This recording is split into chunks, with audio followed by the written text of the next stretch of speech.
In this podcast, we're going to talk about a lot of things. We're going to talk about line counts, 2 minutes, 3 minutes. We're going to talk about how I approach that. We're going to talk about the most important skill where, I get a lot of questions about how do I improve my DPS? Why am I not capping my lines? What should I prioritize? Should I prioritize cap or stats or this or that? I'm going to answer all those questions kind of all in one in a little bit. But first, I want to talk about this HP thing for bossing, re-rolling HP pots. It's a big, I get this question a lot. I've been getting this question for a long, long time, but now it's coming up more often with this patch, right? People are trying to do Damien specifically, whether it's from normal Damien and now trying to do hard Damien, or they're just going straight into hard Damien. People are trying and they're trying to get prepared, and they're hearing anywhere from 170k, 180k HP all the way up to 250. I've heard requirements are like 250k, right? I have 260k. I don't know where they expect to get that much HP from, but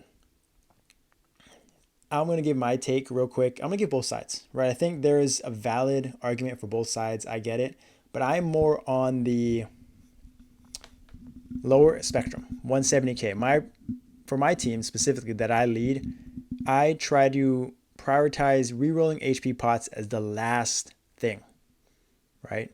And I'm more in the area of believing that mechanics can trump gear, right? Mechanic can trump HP.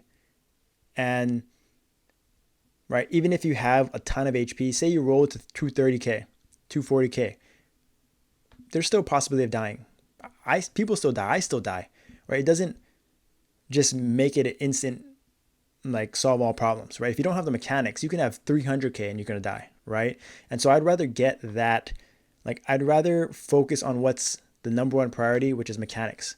And if you as a player can pick up the mechanics, know your class and know your boss mechanics, then you'll survive with 170k, right? Save yourself some money. That's the most important thing. If you don't have to re-roll, spend mesos, crystals, whatever it is to re-roll potentials, then why do it, right? If you can prove that you have the mechanics, you know what to do, and it's mainly orbs, right? If you're at altars specifically, orbs and altars is usually the death trap, right? So maybe I understand if you want to be higher HP when you're on altars, things like that, but there are a lot of factors that go into it, and I just don't believe that setting a requirement for HP is like, should be a requirement pretty much, right?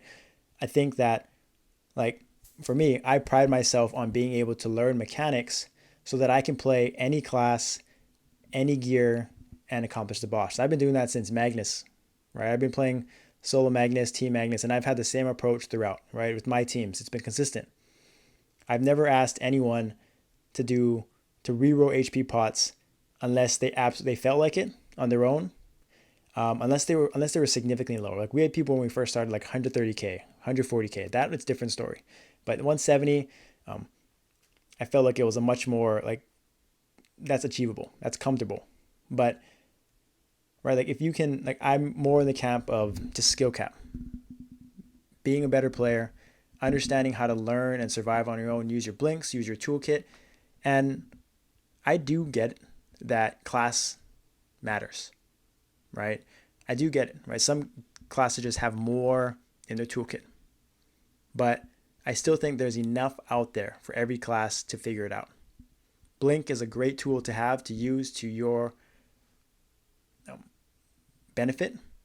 And I also believe that team, like, if you're dying to dashes because you have less than 190k, that's not on you. That's on the aggro, right? That's on the tank. They should not be dashing right. Now, if you're positioned in the right corner, that's a mechanic thing. But for the most part, if your team is doing it right mechanically, 170k should be enough. And that's what I'll say half of our team has in my second team has. They're not the best survivability. Loomies, Evans, like, they have ethereal form. They're on altars as well. They get it done, right? And I think that's because they are great players and they understand how to use their toolkit to their advantage to survive. And we also have great aggro and tanks to do their job. So everyone has to do their job, right? And it starts with mechanics, and then HP potentials are last, right? So We're going to talk about at the end how you can increase your HP without re-rolling your potentials, save yourself some resources. But I also want to look at the other side, right? Because I think it's valid. 230K, 240K, it's a lot. But sometimes when there's a lot to like, a lot of people are trying to do content, right? A lot of people that want to get into these 10-man teams. Sometimes you have to set the requirement pretty high, right? See who's really invested, see who really has the gear, because you can pick and choose, right? Like, so 230K, and it just feels like it's a bigger buffer. You can survive one more 40K tick orb, right? You just have the ability to tank more damage, stand there and do DPS. There's benefits for sure. I don't disagree, and so I get that, but again, right? Like I just think that it's sort of a crutch. People that get in that mindset, I've seen it all the time. They think, oh, if I got enough HP, I'll be fine, right? And then like, why am I dying? Um, I think that some classes probably need more HP to help buffer that. I think like my Paladin, I was talking to DK, Survivability is great. Night Lord, on the other hand, might be more challenging, especially if they're on altars. They have nothing else. They rely on other classes to survive. Having a little bit more HP allows them just a little bit more buffer. But so I completely get it, and especially with the support changes, I think even more we have to take into account um, that there's just less room for error. So right, you're just trying to minimize risk, the risk factor. Less support, less reses, more HP, less deaths theoretically, higher chance of clearing. I get it. I totally get it. And let's be real. You you can pay your way through re-rolling potentials. Right? That's easy. People do it. You can't pay your way to good mechanics. Right? That's facts. So um, that's just how it is. That's just the nature of the game. And I want to finish off by saying, if you are looking to reroll, get more HP regardless, there are a few ways that you can. And so before you reroll potentials, and even if you do end up rerolling potentials, which armors you should look at. So let's start with the hat, the gloves, the outfit, and the shoes all give HP. So you exalt those up, give HP. Right, the higher rank they are, give HP. Accessories are next. Right? You can get it, rings have rings, Star Force them up. If you have EXP rings, maybe you can switch those out to bossing rings, boss set to get the set bonuses, to get a little bit more HP as well. If you have a Kerning Tower 50 ring, maybe look to swap that out with another boss ring as well, whether it's a Chaos Horntail or another unique ring with some base HP. That has some value as well. Star Force, if it's higher Star Force, you can get that from Liberation, a little bit more HP percent. Those are great options. Just test those out. And then link skills, right? Kaiser, 4%. Pirates, I think, give 6%, maybe more. Don't quote me on that, but I know pirates have a stacking one that they can use as well for more HP. I think there's another one, maybe. And then decent hyperbody is another V skill that you can craft. And as well, if you have a phantom, take monkey magic for 5% HP as well. So there are avenues to get a lot of HP percent. If you're a warrior, impenetrable skin, you level that up, will give you more base HP. Warriors are OP. Warriors are tanky. That's a nice one to have if you're a warrior. And then getting into, there's also monster card, monster collection. There's some that you can get base HP and I think percent as well. So check out monster collection, monster cards for some passive HP as well. And then if you do decide to reroll HP potentials, I would say that you want to look at the armors that have legendary potentials first. So I like to look at top and bottom, shoes, top and bottom outfit, shoes, cape, and belt. So I usually like to prioritize cape and belt first because the best options there are usually speed and physical attack, and HP is probably just as good.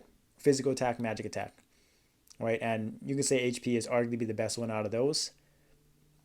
So if you want to reroll I would look at belt and cape first, and then I would look at shoes, outfit, top, bottom, right? Because physical attack, magic attack for those is the best option. That raw stat is pretty good as well. It can give quite a bit, and that's just a little bit more valuable than physical attack, magic attack percent. So look at those as well, because those all give legendary potentials, and those are much higher per line.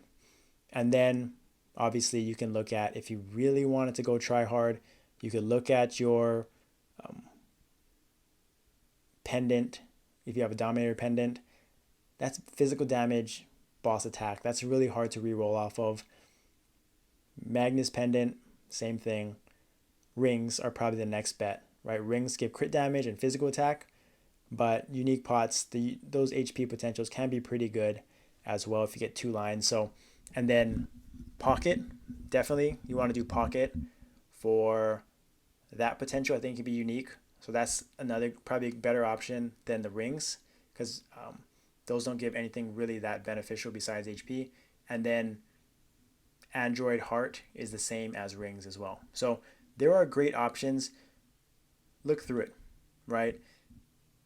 I would recommend that if you can get away with not having to reroll potentials, and you have good mechanics and you can survive on your own, and you have like 170, 180k HP, good enough, right? Guild skills, I forgot to mention that. Individual guild skills gives a lot of base HP on that first row, I think. I think quite a bit. That adds up. That's nice, actually. So definitely look into that. But yeah, like I said, I just talked about a lot of different ways to get HP before even re-rolling your potentials. And if you can say you have good mechanics, because that's always what it comes down to, that is something you just cannot put a price on. Put it like it's immeasurable. And so that always trumps everything, right? So if you can get away with it, like my Demon Slayer, 170k. My Paladin I'm going to run in Hard Damien. My second one is 170k. I mean, we had bishops when we first started out at 150k, and we cleared with much less gear and damage. So it's doable, right? But the meta has changed. It definitely has. We have to take into account the support rebalance. We just have to, right? And if your team lead specifically needs more HP from you, maybe prove them wrong. Maybe say you can do without it, but it's all about the results at the end of the day, right? You gotta, doesn't matter what kind of stats you have, 180k, 230, the results speak for themselves. So prove it, or start rerolling those HP pots.